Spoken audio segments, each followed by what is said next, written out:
Okay, so we're going to look at y is directly proportional to x, and we've got y is equal to 18 when x is equal to 6. So in class, the way that we're looking at this is we were sort of saying, well, we've got, we write down y, we write down x, we say that y is 18, this one is 6, these should be dots. We then sort of say, well, we want to get it down to find the unit price, or the one for one of them, divide by 6. Remember, because this is direct proportion, you just whatever you do to one side, you do to the other. So divide by 6 and you get 3.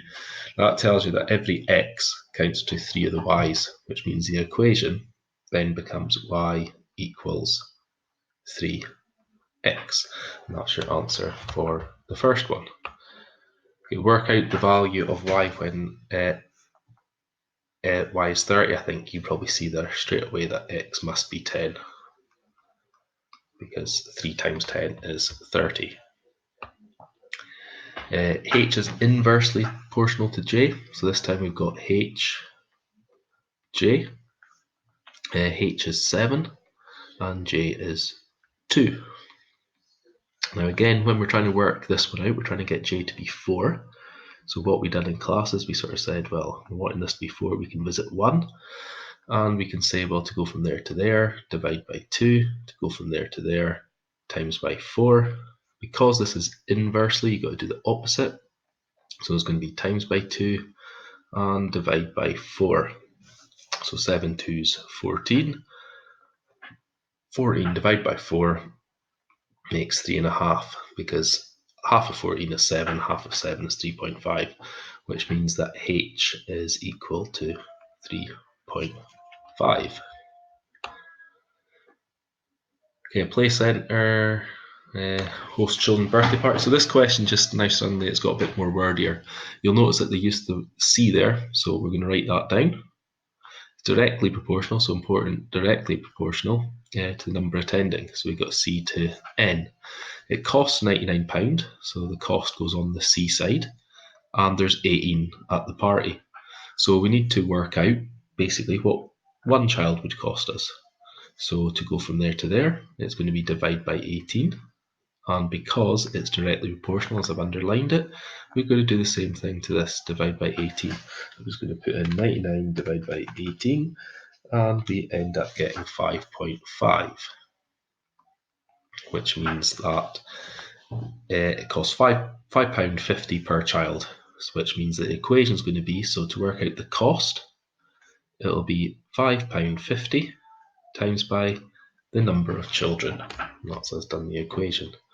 And this time it then says it's got £70 to spend. So we got 70 equals 5.5 n. So we're just now going to do 70 divide by 5.5. Please make sure that you start to write down your work and that you're doing, even if you're using a calculator. Okay, so in this one we get how many children can you get? So if I put down this answer, 12.727, and it keeps on going. Now obviously this is worth 2 marks, so the working is important, but also it's probably because we're going to have to round now. You can't take 12.7, so it's only going to be 12 children, because we can't round that up to 13, because then we wouldn't have enough money. Okay, question 4. Y is directly proportional to x. So again, this time we could just sort of say, well, we've got y, we've got x, we've got 8, and we've got 6. Oh, sorry, we got 6. So we can now just try and pick out other points. So we could sort of say, well, I could work out when x is 1. That would be divide by 6, so it would be 8 divided by 6. So 8 divided by 6 is 4/3, or 4.333 reoccurring. But it might be worth just picking better numbers, so you could sort of say, well, if make sure you look at your scale that you've got. Okay, so we've got numbers, and the first thing we're going to have to plot is 6, 8. So if I just find 5, 6, 6, 8, Oh, might be a bit hard for me to do this, but no, it's not going to do it. Okay, so 6, 8 roughly there.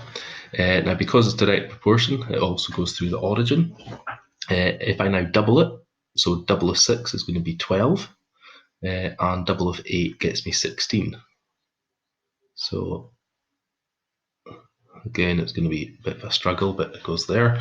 And then I could double it again, so 12, 24. 24 and 32. 24, 32. Now, I know my lines aren't great, but you can kind of see that's a straight line going all the way through there.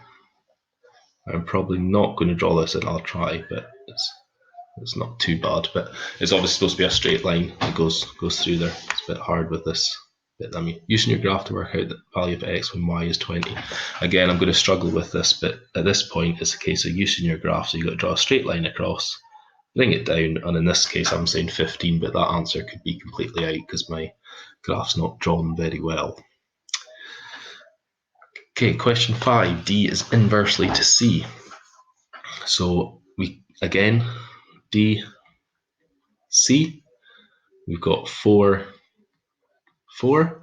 Find an equation connecting. So for an equation, we probably want to be working out C to 1. So if we get that to be in 1, we're going to divide by 4 and divide that one by 4, and we get 1. Oh, sorry, that's times by 4, isn't it? So that makes 16. Remember, because it's inversely proportional, so if you divide that side by 4, you've got to times that one, so which means that 1 is 16. Now, this bit is a bit more confusing with the equation, because when it's wanting an equation with this one, it's basically saying that as one's going up, the other one's going down. So we've got D is equal to 16 over C. Now let's just check it works. So if we do 16 divided by 4, we get 4.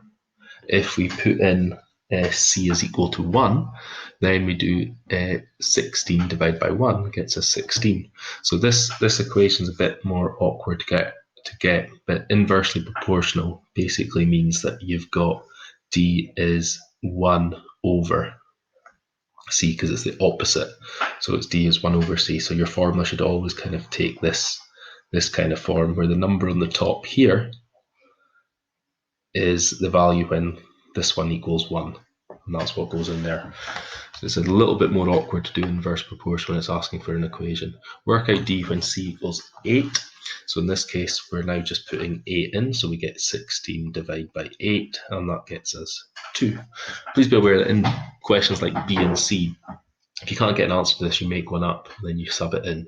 Obviously, don't make it too hard for yourself, but if you make it easier than what it is, then you wouldn't get the marks. Work out C when D is 3.2. So this time we've got 3.2 there is equal to 16 over C. To solve this, you swap them around. So we end up getting 16 over 3.2, which means that we get 16 over 3.2, and we get 5.